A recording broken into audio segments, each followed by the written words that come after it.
Shalom, family.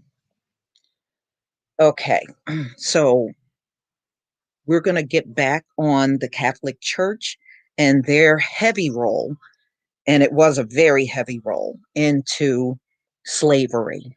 Not only did they give the nod and tell many that slavery was fine to do to us, and all the abuses that were done to us was also done through the Catholic Church. These nuns that they want to tell you their hard work and they dedicate their lives, took part in murdering slaves. They took a hand in abusing and sexually abusing slaves, and they took a hand in trading slaves. So don't let them try to guilt trip you when you say something about the Catholic Church and they try to come along and make it seem like you're doing something wrong. You got to understand these are the strategies that these folks have been able to use all this time to keep us silent. And for a moment, it did work. It did. It's not working anymore. So, this is very much part of our history. And we have every right to talk about anything that includes us in that history. So, you know how these folks are. Anything good, they want to get on the soapbox and boast about. But anything that don't look so great in their favor, they want to always act like the person that's talking about it is the problem. And they don't put the problem on their forefathers that initiated this whole thing to begin with. It is their forefathers that approved these, slavery.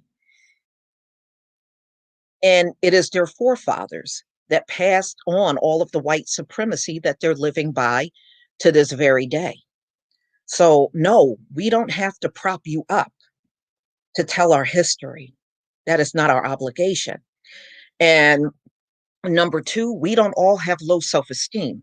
See, in many cases, ladies and gentlemen, they teach each other that we got low self esteem. So whenever we talk about these things, they can just come along and try to shame you. That doesn't work on all of us. There is no way a whole group of people all got low self esteem. You just choose to believe that. See, when you come across folks like me that don't have low self esteem, you don't know what to do.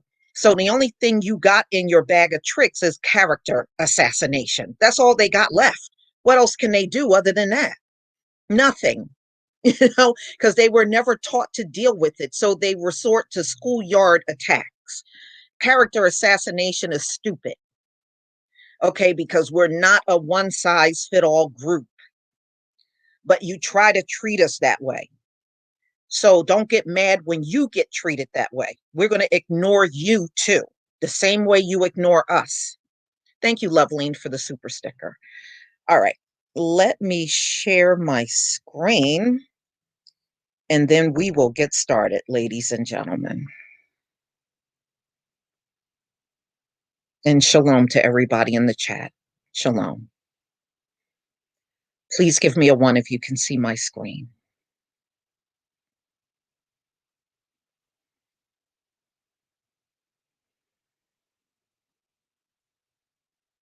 Thank you. Thank you. Toda Rabah.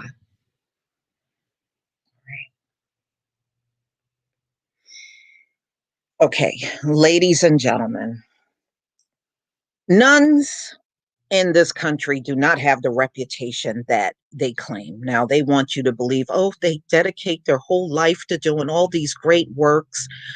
No, they didn't. No, they didn't. You can go right now on Google and just type nuns and sexual abuse of children. There are thousands of stories over the centuries that will come up. They were doing this many centuries ago during chattel slavery, and they're doing the sexual abuse of children even to this very day. So, no, do not come to me talking about what great works and hard dedication you've done. No, many of these nuns literally should be jailed. Not only should they jail their priests for doing these things, Many of these nuns should be behind bars for what they've done as well. But because we are in this very white supremacist system, they won't touch these people. But if any of us, real true Hebrews, go out and do stuff like this, they won't hesitate. They don't care if they don't have all the evidence. They will grab you and put you behind bars. But with them, they know and got all kinds of evidence. People have come forward to report them, and it just falls upon deaf ears.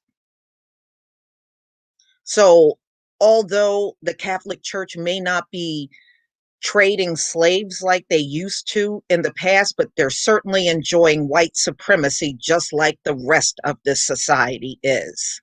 Make no mistake about that. So, new reports say that nuns owned and sold slaves to finance their schools. So, a lot of these Catholic schools, ladies and gentlemen, especially if they were established back in the 1800s, that school got built on slave money. That's how it got there. Slave money. Despite all of the abuses in the Catholic Church, nuns have usually remained above the fray. Whatever you think about priests, people still have a soft spot for nuns, which they really don't deserve that soft spot, except perhaps the most nasty ones they encounter while in Catholic schools. And believe me, ladies and gentlemen, I had friends that went to the Catholic schools and they told me about the abuses of nuns in the classroom, and I can understand how it can happen. If nuns don't have children, then they don't really develop that bond like a mother would. So if you don't know what motherhood is and you go around children, you're not going to have that compassion that the average woman would have for children. Okay, because you never experienced motherhood.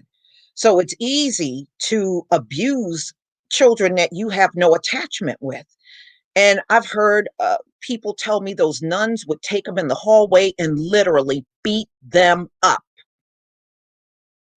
I had another friend that said her hands actually started bleeding because the nun was slapping her so hard with a ruler, her skin broke and she actually started bleeding.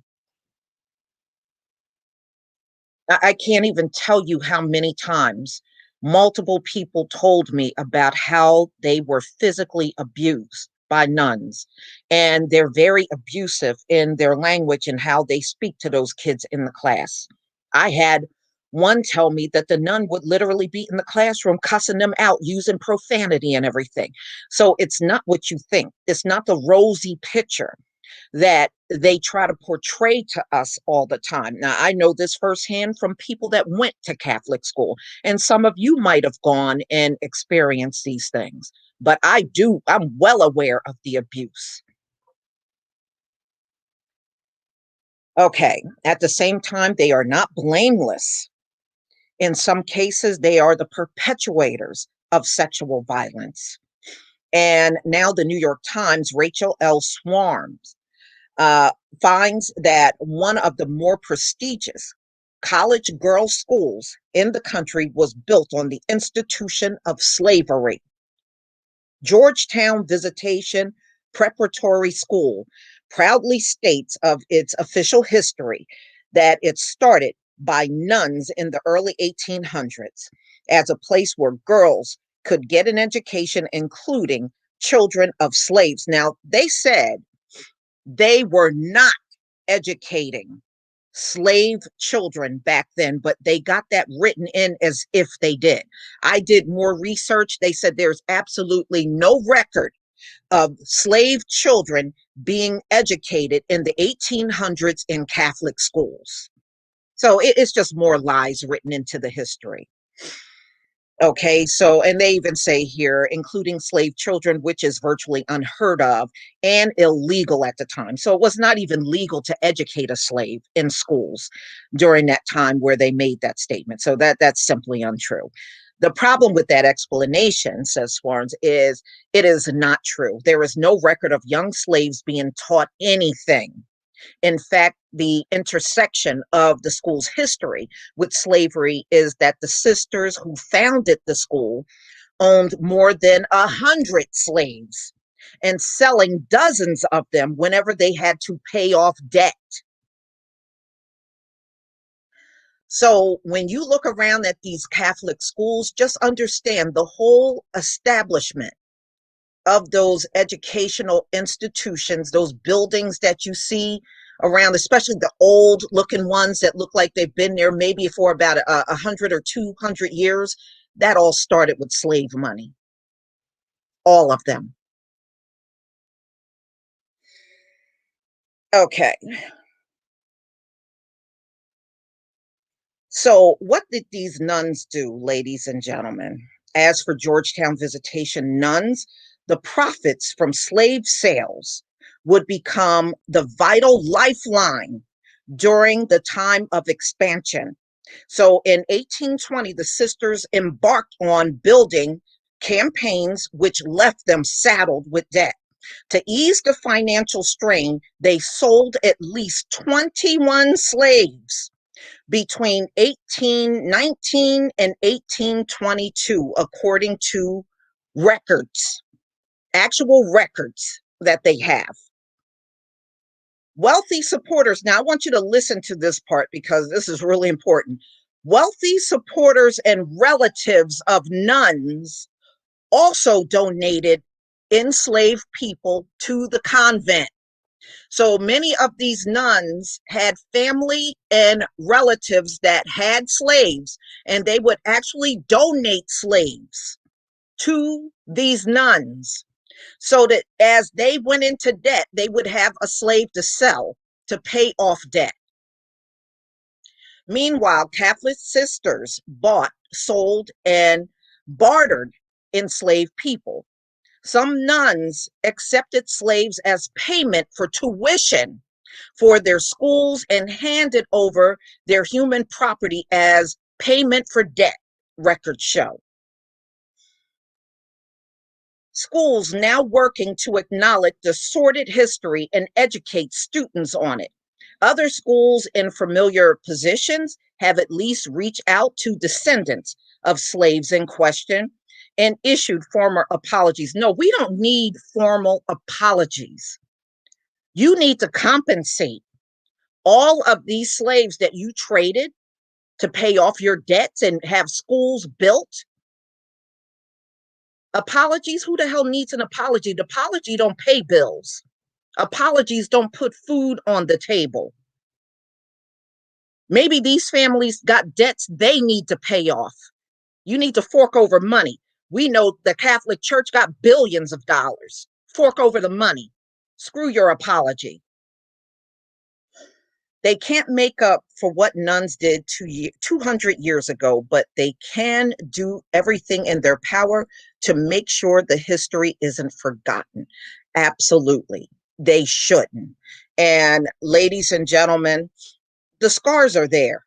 You know, it's no telling how many families could have been compensated by now. So, Georgetown Visitation Sisters owned 107 enslaved men, women, and children. They sold dozens to help finance their schools and the construction of new chapels.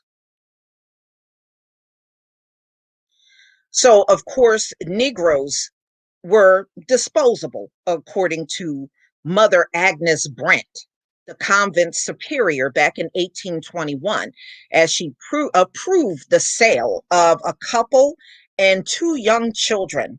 The enslaved woman was just days away from giving birth to her third child. Nuns disposing of Black families. All right, so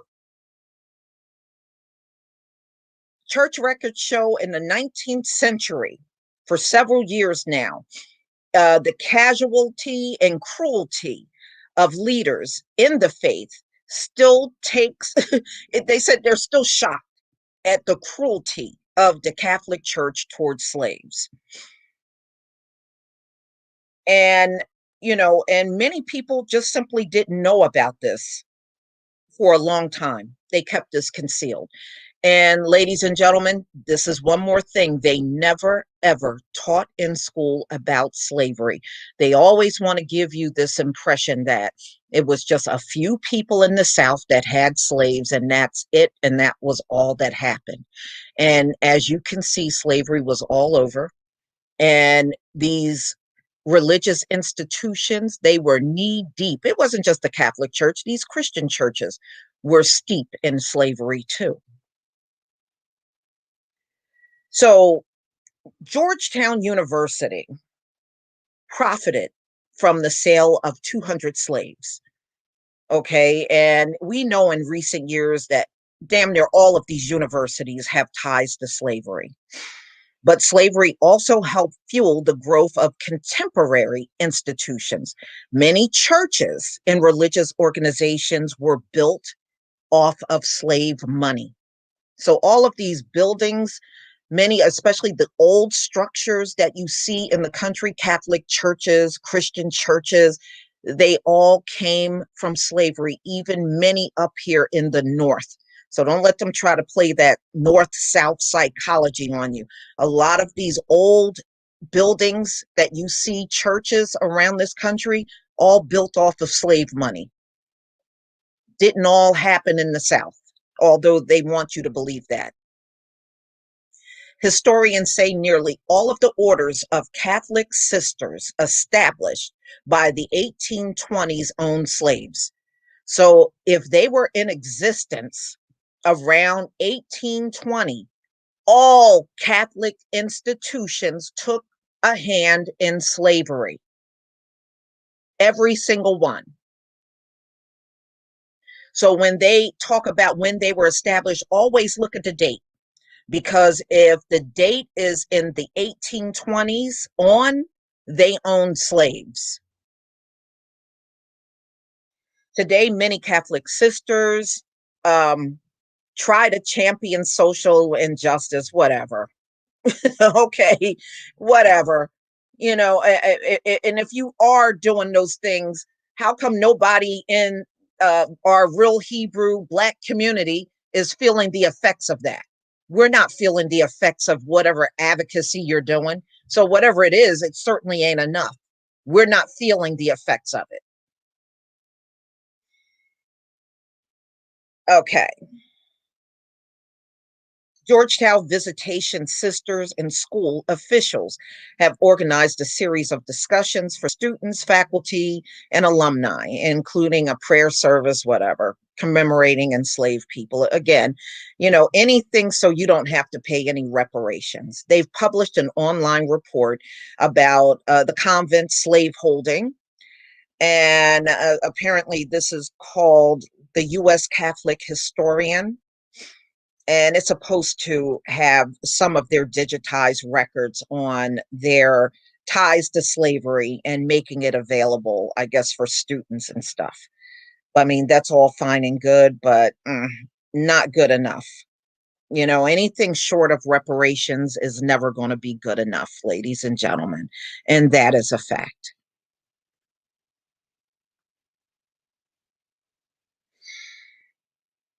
Yeah, it makes you angry when you hear this stuff because, for many years, these folks have put on airs and try to act like they are just such great people. No, you're not great people.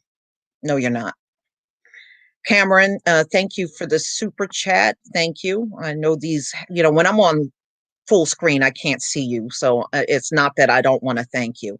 Larry, thank you for becoming a new member. Thank you very much. Let's see, what else do we have here? Larry, thank you also for the super chat. Loveline, thank you. Sister, thank you so much for the super chat. Yeah, I mean, it is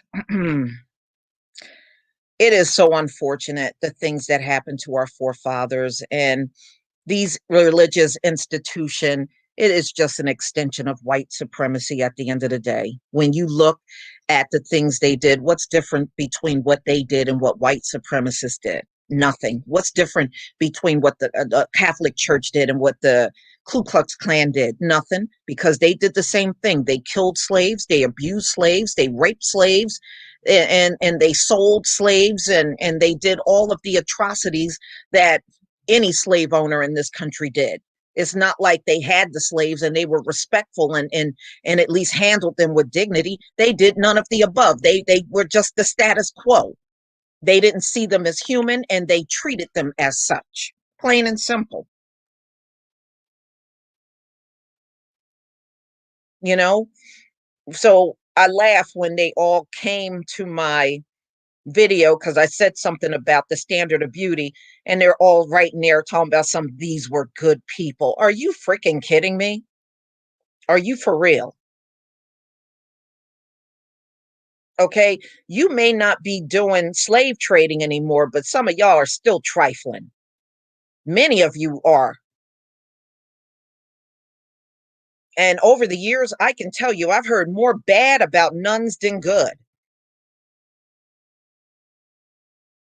And I heard it directly from the people that were around nuns every day. At the end of the day, you can put any uniform or costume on.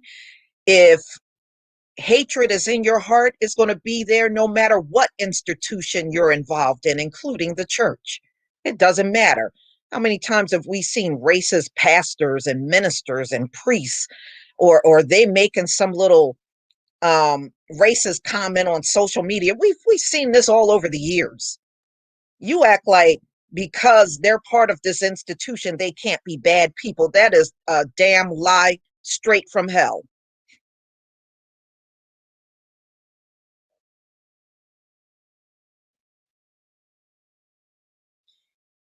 And they also try to punish people that speak out about these things. They've tried to do that over the years too. You speak out, they want to find some kind of way to flag you, punish you, or whatever. That's still, you trying to do those things don't erase the history at the end of the day.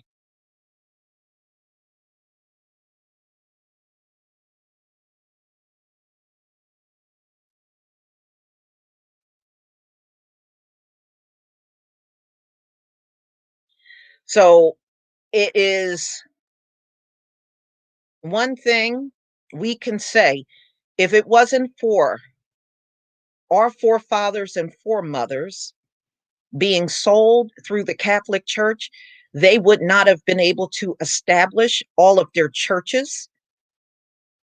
They would not have been able to establish their schools.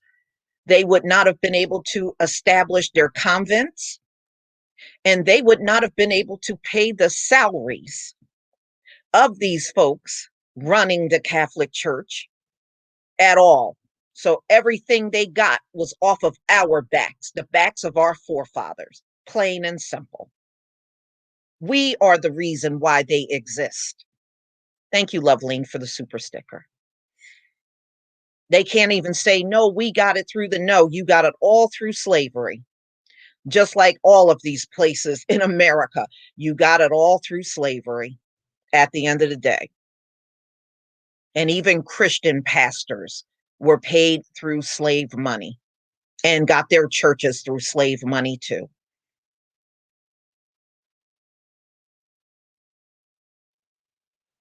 Hospitals, universities. That's right, Christopher Clipper.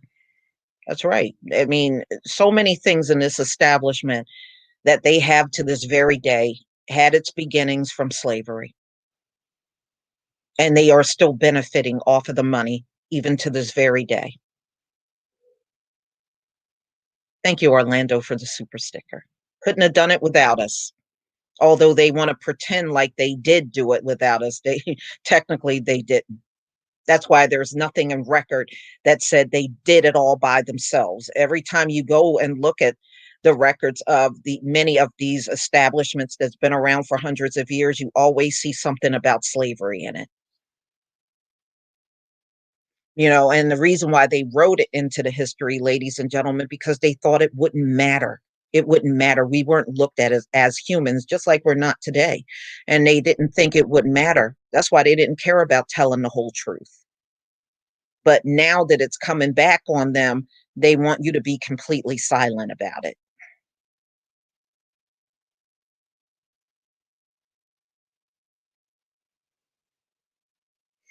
Yeah, you're right, Regina Palmer. You will never look at those buildings the same when you go past them. Thank you, Daniel Jones, for the super sticker. Yeah, you won't look at it the same.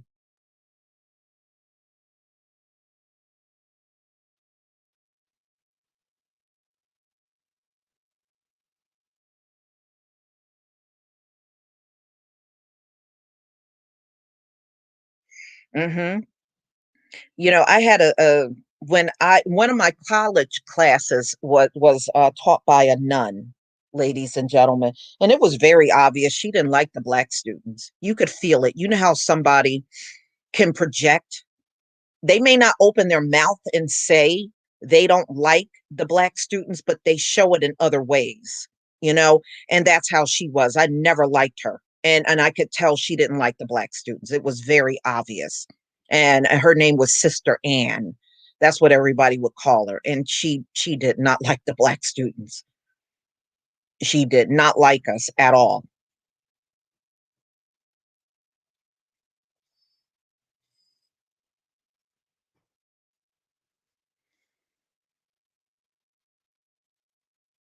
And that was really the first thing that prompted me to look at the Catholic Church closer back then, because I was like, this woman is awfully racist for being part of a church establishment. And then when I started looking into it, that's when I found out about the Catholic Church and slavery. That's what prompted me to look, was that one sister having her as a teacher, believe it or not, because I knew something was really off. And I was like, this woman is a nun and she act like she don't like black folks. I said, got to be something to this. And then when I started researching it, oh, I got it then. I didn't have no um, misunderstanding of where that hatred for us was coming from.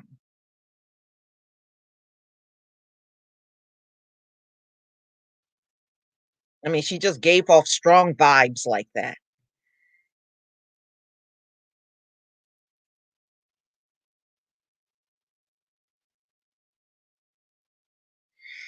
All right, everybody, that is just my lesson for today. And we'll definitely do this again real soon. Like I said, I got more information. I dug up a lot. So we'll be able to do this for Black History Month. Thank you, Loveline, for the super sticker. So as soon as I get some time available in the next day or two, we'll definitely do this again on another subject matter in regards to slavery and many of these religious institutions and their involvement.